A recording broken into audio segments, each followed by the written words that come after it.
Hi guys, welcome back sa King Munting Channel. Hindi pa natin alam paano tayo gumawa ng Facebook group. Panoorin nyo ang video na ito hanggang dulo dahil gagawa naman ako ng Facebook group. I-open lang nga po natin ang ating Facebook page. Dito sa may right side, pindutin na nga po natin yan.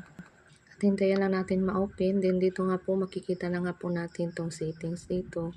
At may makikita tayong groups. Ayan, pindutin na nga po natin yan. Hintayin na lang natin na ma-open para makapag-set up na nga po tayo ng ating group. Dan dito na nga po makikita natin for you and your groups, post and discover. Mali dito natin makikita sa for you yung mga groups na sinalihan natin. Pero dito sa your groups, gagawa tayo. Ito kung may makikita kang plus sign sa itaas, then create group. At ito na nga po pala ang your groups, then may plus sign sa itaas. Pindutin lang po natin create a group.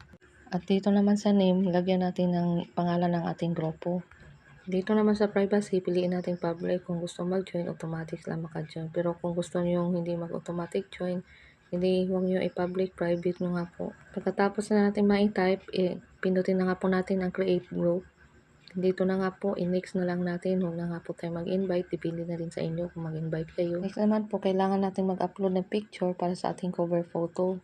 Next naman po dito sa describe your group, then pwede na nga po natin ito i-describe kung ano ang meron dito. Yan lang po ang nilagay ko dito para mas dali na lang po. At yan lang naman ang nilagay ko dyan para mas madali. Then nga, done na nga po tayo. Okay, start na nga tayo. I-done na nga po natin to. Then ayan na po, makikita natin ang hingis lang email address. Then invite message. Then isend nyo nga po guys. Pindutin na nga po ang send pagkatapos nyo ma-type yung email nyo. At ayan na nga po guys, ulitin na nga po natin. Din gusto nga po natin mag-invite. Huwag na lang, ayoko na po mag-invite muna. Kasi kailangan ko pa siyang i-set up yung aking Facebook page. At ito na nga po guys, makikita natin na nakagawa na nga po tayo ng groups. At ayan nga po, may plano kasi kami magtinda ng mga malunggay. Kasi marami kaming malunggay.